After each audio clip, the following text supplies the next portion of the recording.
ब्रह्मचर्य की समाधि कैसी होती है, ब्रह्मचर्य सुरक्षित कैसे होता है। जैसे आचार को सुरक्षित रखने के लिए ये ध्यान रखना होता है कि उसमें कोई झूठा चम्मच न चला जाए, और ये आचार में झूठा चम्मच चला जाता है तो सारा आचार एक बार के चम्मच में ही बिगड़ जाता है। ऐसे ही जितनी महत्वपूर्ण चीजें होती हैं जीवन की, एक सोचना चाहिए, कोयले आप घर के बाहर भी रख सकते हो, लेकिन ज्वेलरी ओपन में भी नहीं रख सकते हो। ज्वेलरी को तो लॉकर में ही रखना होता है। तो ब्रह्मचर्य डायमंड है और डायमंड को लॉकर में ही रखना होता है। जब डायमंड को लॉकर में नहीं रखते हैं तो खतरे तो पक्के ही पक्के हैं। पहला सूत्र दिया गया जिसको भारत में प्राचीन शिक्षण व्यवस्थाओं में बहुत गहराई से निभाया जाता था। कोई एजुकेशन के सिस्टम भारत में पहले नहीं थी, अब कोई एजुकेशन का फैड बन चुका है। पहला सूत्र वहीं से शुरू हो गया है, विविधता सैनासन, कि दोनों के लिए सूत्र है, पुरुष के लिए भी है और नारी के लिए भी है।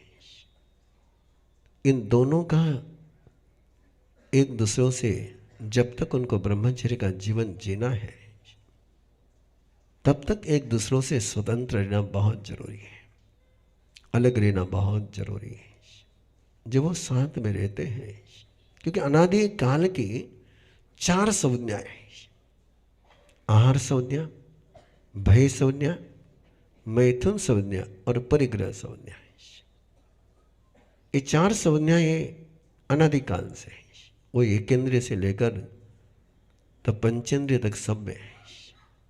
सवाल यही पर अटका हुआ है। आज का बाहर से आया हुआ मनोविज्ञान आपके स्कूल और कॉलेज में सिखाता है कि जैसे आहार नैसर्गिक है, जैसे भय नैसर्गिक है, वैसे ही ये वासना भी नैसर्गिक है। इस संज्ञा के आधार पर कहा गया उसको। आहार नैसर्गिक होने के बाद भी भारतीय संस्कृति ने आहार को एक व्यवस्था दी कि सात्विक आहार करना के राजसिक करना के तामसिक करना है, उनोदरी के साथ करना कि महोदरी के साथ करना है। ये अनादि काल की संज्ञाओं के चक्कर में उलझना कि इनसे बाहर निकलने का प्रयास करना है। ये 2 सोच होते हैं। एक सोच होता है कि नहीं, जन्म से ही बीमारी है। अरे जन्म से बीमारी होगी तो उस बीमारी को बढ़ाने का प्रयास करेंगे या बीमारी को कंट्रोल करने का प्रयास करेंगे। अभी बहुत सारे लोग होते हैं ना, बहुत सारे बच्चों को हम देखते हैं बाय बर्थ डायबिटीज़ होती है। तो बाय बर्थ डायबिटीज़ होने के कारण से कोई नेचुरल नहीं होती है, वो कोई कल्चरल नहीं होती है। बीमारी तो बीमारी ही है। बीमारी को बीमारी जैसा ही ट्रीट करना होता है, बीमारी को नेचर जैसा ट्रीट नहीं कर सकते। 4 संज्ञाएं अनादि काल की हैं, लेकिन इनको बीमारी के रूप में ही कहा गया, इनको स्वास्थ्य के रूप में कभी नहीं कहा गया। लेकिन आज का जो भ्रमित और भ्रष्ट और विकृत मनोविज्ञान सामने आया है, उन्होंने बीमारी को हेल्दी मानना शुरू कर दिया कि जिसके बिना लोग रह नहीं सकते वो हेल्दी है। अरे वो हेल्दी नहीं है भैया, वो बीमारी है। किसी को जन्म से ब्लड प्रेशर हो जाए तो ये थोड़ी कहेंगे कि नहीं उसका नेचर ही बीमारी का ब्लड प्रेशर का है। बीमारी चाहे जन्म से हो चाहे बाद में हो, बीमारी बीमारी है। और ये सोच बहुत क्लियर था हमारे तीर्थंकर परमात्मा का, जिन शासन का, भारतीय संस्कृति का, कि बीमारी है, इसके साथ व्यवहार वैसा ही करना चाहिए जिसे बीमारी के साथ करते हैं। और इसलिए ऐसी व्यवस्थाएं पहले की जाती थी और आज भी करनी चाहिए यदि हम चाहते हैं कि भविष्य हमारा उज्जवल बने, भविष्य हमारा मंगल बने। तो ये व्यवस्थाएं बहुत जरूरी है, क्योंकि जब इस प्रकार का माहौल नहीं होता है, जब वो साथ में बैठते हैं एक साथ में रहते हैं तो कहीं न कहीं स्पर्शन इंद्रिय का, कहीं न कहीं घ्राणेन्द्रिय का, कहीं न कहीं चक्षुरेंद्रिय का उत्तेजना तो मिलेगी ही मिलेगी ना। शराबी से शराब छुड़ानी हो और उसको शराब खाने में ड्यूटी दी जाए तो शराब छुटवाएंगे उसकी। ऐसा ही एक खेल है। इसलिए परमात्मा ने ये प्राचीनतम बीमारी को ठीक करने के लिए यदि व्यवस्था दी कि नहीं, अलग रहना चाहिए, साथ में नहीं बैठना चाहिए। कोई एजुकेशन का बिल्कुल जिन शासन कभी भी समर्थन नहीं करता है। और आज की स्थितियाँ ये हो गई, कोई एजुकेशन को करियर और कोई एजुकेशन, इन दोनों के चक्कर में न केवल बैचलर अभी तो मैरिड लोग भी ऐसे फंस चुके हैं, ऐसे उलझ चुके हैं कि बाहर निकलना बहुत मुश्किल हो गया है। और ऐसे समय दो सूत्र, पहले दो सूत्र हैं कि आवास स्वतंत्र हो, दूसरा सूत्र है कि आसन स्वतंत्र हो। एक आसन पर ना बैठे। यदि ये बैठते हैं तो पूरी एक बार समझ लेते हैं, सभी के परिणाम एक समान है। तीसरी स्थिति आ गई है कि एक दूसरे के विषय में स्टोरियां नहीं बनाए, स्टोरियां नहीं कहे, एक दूसरे की चर्चा नहीं करे। स्त्री ने पुरुष के स्वरूप की, पुरुष ने स्त्री के स्वरूप की। और आज आप जानते हो कि पूरा मीडिया जो है, पूरा इंटरनेट जो है, यदि इंटरनेट में से बंद हो जाए तो इंटरनेट की सारी कंपनियां दिवाला निकल जाए। इतना ही, और क्या क्या कैसे कैसी स्थितियां आ चुकी है। कई बार तो आश्चर्य लगता है कि लोग अब दर्शन करने के लिए कम आते हैं, सेल्फी लेने के लिए ज़्यादा आते हैं, फोटो लेने के लिए ज़्यादा आते हैं। और फोटो नहीं लिया उनका तो उनका चेहरा उतर जाता है। मंगल पाठ कितना ही सुना दो, धर्म ध्यान कितना ही करा दो, लेकिन फोटो नहीं लेने दिया तो जाते समय चेहरा ऐसा हो जाता है कि भोजन तक कराएं लेकिन बिना नमक का कराया। ऐसे चेहरे हो जाते हैं। और करना क्या रहता है? कुछ नहीं, एक ऐसी पोज लेते हैं हमारे साथ और उस पोज के साथ फिर वो वायरल करते हैं। फिर वो वायरल हो गया कि देखो हमारा सब साथ उस फोटो आया, अपनों भी आवन से वो चक्कर शुरू हो गया। ये सारा क्या है? और ये सारा प्रदर्शन और उसमें चर्चाएं फिर। और मैक्सिमम आप यदि कभी सुन सको कि आपकी बेटी, आपकी बेटी की सहेलियां जब एक साथ बैठती हैं तो क्या चर्चा करती हैं। आपके बेटे अपने दोस्तों के साथ जब बैठ करके बातें करते हैं तो किस विषय में बातें करते हैं।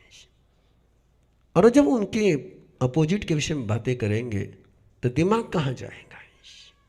शुरुआत कहाँ से होती? पहला सूत्र है सहवास, सहवास, दूसरा सूत्र, तीसरा सूत्र है कथा, और चौथा जब सूत्र आगे बढ़ता है तो और मजबूत हो जाता है कि कहते हैं कि एक दूसरे को निरखना नहीं। और एक दूसरे को निरखे बिना तो आज की इंडस्ट्री चलती नहीं है। चाहे किसी के याड हो, लेकिन वहाँ फीमेल तो चाहिए चाहिए। चाहे वो पुरुष के एटम की याड होगी, लेकिन फीमेल साथ में रहेगा ही रहेगा। कोई समझ में नहीं आता क्यों कि देखना चाहिए। वो दृष्टि का विषय हो गया, वहाँ पर उसने मन लगाना ही चाहिए। और उसके समझ में नहीं आ रहा है ये सारे सूत्र ले जा किधर रहे हैं। और फिर कहते हैं कि बलात्कार बहुत बढ़ रहे हैं, दुराचार बहुत बढ़ रहा है, अत्याचार बहुत बढ़ रहा है, सेक्सुअल अब्यूज बहुत हो रहा है। कुछ दिन पहले रिपोर्ट आई थी 68% फीमेल ने बचपन में सेक्सुअल अब्यूज की झेला हुआ है। और विविध प्रोग्राम के माध्यम से ये जानकारी हमारे पास भी पहुंचती है कि किस प्रकार बहनें और भाई लोग दोनों ही, इनके साथ जो बचपन में हुआ उसको जिंदगी भर उनको जीना और झेलना कितना भारी जाता है। लेकिन ये सारा माहौल इस प्रकार का बना दिया गया है। चौथा सूत्र दिया कि छिप करके सुनना नहीं, कान लगा करके सुनना नहीं। लगाना चाहिए आप लोगों को ये सूत्र कि अब तो छिपने का सवाल ही नहीं रहा ना, अब तो सारा स्क्रीन पर ही है। अब तो कोई दीवार को कान लगाने की आवश्यकता ही नहीं रही और कहीं झांकने की जरूरत ही नहीं रही। सारा कुछ अपने स्मार्टफोन पर आ गया है। और अगला सूत्र दिया कि जिनके साथ कभी घूमने के लिए गए, कभी रहे साथ में, जैसे अब गृहस्थ जीवन हो, और गृहस्थ जीवन में भी यदि विकारों पर विजय प्राप्त करना हो तो ये अगला सूत्र आपके लिए बहुत महत्वपूर्ण है, जो छठा सूत्र है कि जो पहले क्रीड़ा करी है, जो पहले इंटरटेनमेंट किया है, उसको याद नहीं करना, उसको बार बार रिकॉल नहीं करना है। मैंने जिस पुणे के लड़के के आपके पास जिक्र किया था, समस्या क्या थी? जो पल उसके साथ जिए वो बार बार रिकॉल कर रहा था। मैंने उसको समझाया कि तुझे उससे बाहर निकलना है तो डिलीट करना, उसको रिकॉल क्यों करता है? और सब होता नहीं है, होता नहीं है कि करता नहीं है, करने का तरीका सिखाना पड़ता। केवल कहकर काम नहीं चलता कि भूल जा, भूल जा कहने से कोई भूल जाता तो मैं कभी का मोक्ष में चला जाता है। उसके लिए एक भूलने की प्रक्रिया होती है। कपड़े धोले कहने से कपड़े धुलते नहीं है, धोने की प्रक्रिया करनी होती है। तो ये पुरानी यादें कैसे जागृत होती है, उनको यादों को जागृत कैसे नहीं होने देना, उसकी प्रक्रिया गई आगम में कि कोई भी याद जागृत होती है तो उसके 4 चरण होते हैं। पहले अवग्रह होता है, फिर यहाँ होती है, फिर अवाय होता है और फिर धारणा होती है। जैसे याद आई उसका अवग्रह नहीं होने दिया, उसके विषय में जिज्ञासा नहीं करें, यह मतलब जिज्ञासा। अवग्रह पर शायद कंट्रोल नहीं होगा, लेकिन उस विषय पर जिज्ञासा करने की नहीं करनी, आगे बढ़ना कि नहीं बढ़ना, ये चिंतन तो कर ही सकते हैं ना। मन में विचार नहीं आना ये सर्वज्ञ और वितराग की अवस्था है। छद्मस्त जीवन में मन में विचार आएगा, लेकिन आने के बाद उसको परस्यू करना, कि उसको पीछा नहीं करना, उसको छोड़ देना, आगे नहीं बढ़ना है। झटका लगने के बाद क्या आप झटके को कंटिन्यू पकड़ करके बैठते हैं क्या? नहीं, अब लग गए क्या करें, पकड़ के रख दे उसको? नहीं, कोई विचार मन में आया तो उस विचार को छोड़ देना। इसको कहते हैं कि उसका अनुसरण नहीं करना। शब्द देखिए कितना सुंदर दिया परमात्मा ने, अनुसरितता। ये नहीं कहा कि सरिता।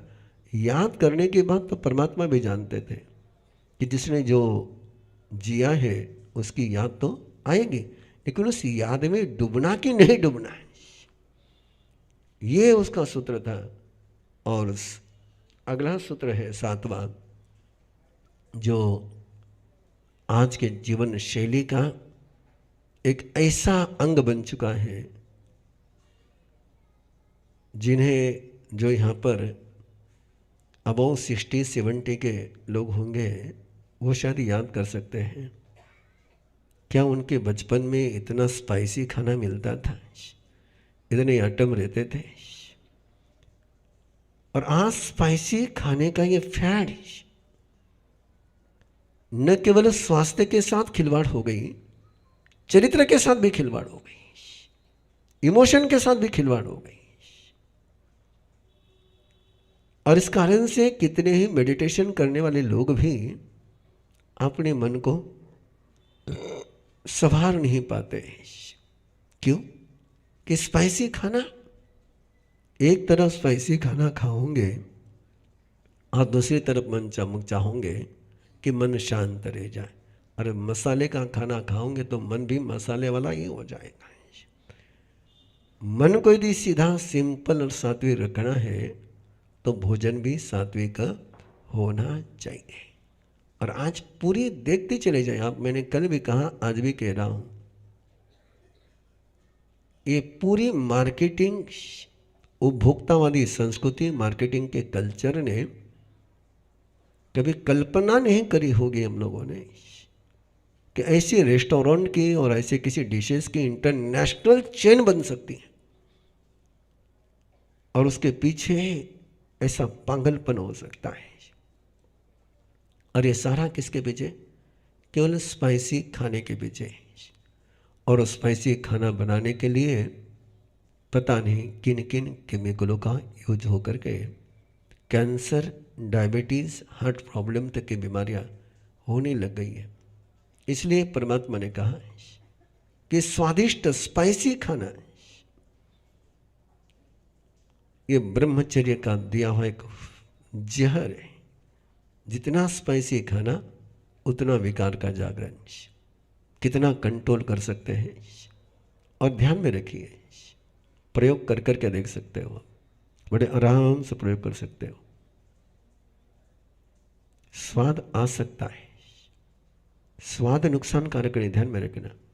स्वाद नुकसानकारक नहीं है, नुकसानकारक है एक्साइटमेंट, उत्तेजना। सिंपल सब्जी और रोटी भी तुम चबा करके खाओगे। मोह घयम च भुंजिंज संजय, परमात्मा ने तो हमको कहा कि जो भी खा उसको घी और शहद बना करके खा। और घी और शहद तुम बाहर बनाते हो, परमात्मा ने कहा मुंह में बना ले। और मुंह में जो बन जाता है वो बॉडी के काम आता है। और किचन में जो बनता है वो तुम्हारे शरीर में किचकिच तैयार करता है। तो घी और शहद कहाँ बनना चाहिए? और मुंह में बन जाए तो स्वस्थता आती है। ये प्रयोग कराए जा सकते हैं। और अगला सूत्र दिया, भले ही सामान्य आहार हो लेकिन मात्रा तय होनी चाहिए, प्रमाण तय होना चाहिए। सेवाग्राम गए थे वर्धा, और वहाँ देखा बापू की कुटिया।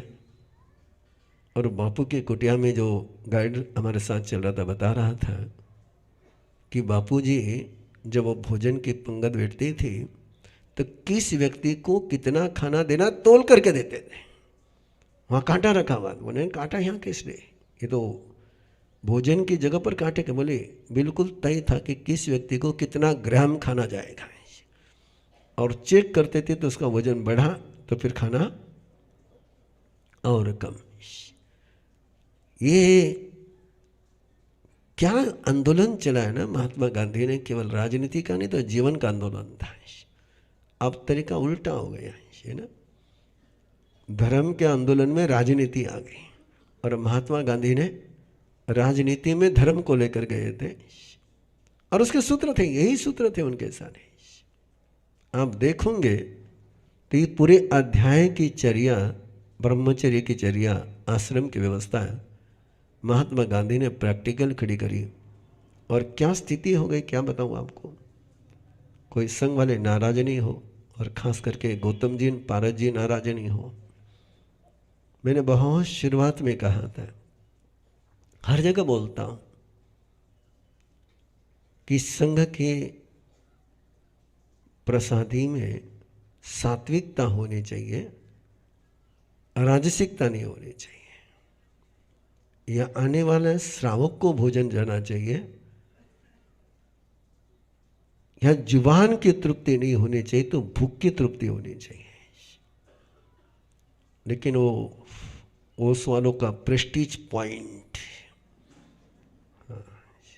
वो प्रेस्टीज पॉइंट, उस प्रेस्टीज पॉइंट में हमारा सारा ट्रस्ट निकल गया। बड़ी विचित्र स्थिति हो गई, विचित्र स्थिति हो गई। और मैंने कई जगहों की यात्रा करी। मैं धर्मस्थला भी गया, मैं शेगांव भी गया, और वहाँ का जो धर्म का भोजन है वो आप देखेंगे तो बिल्कुल सात्विक भोजन है।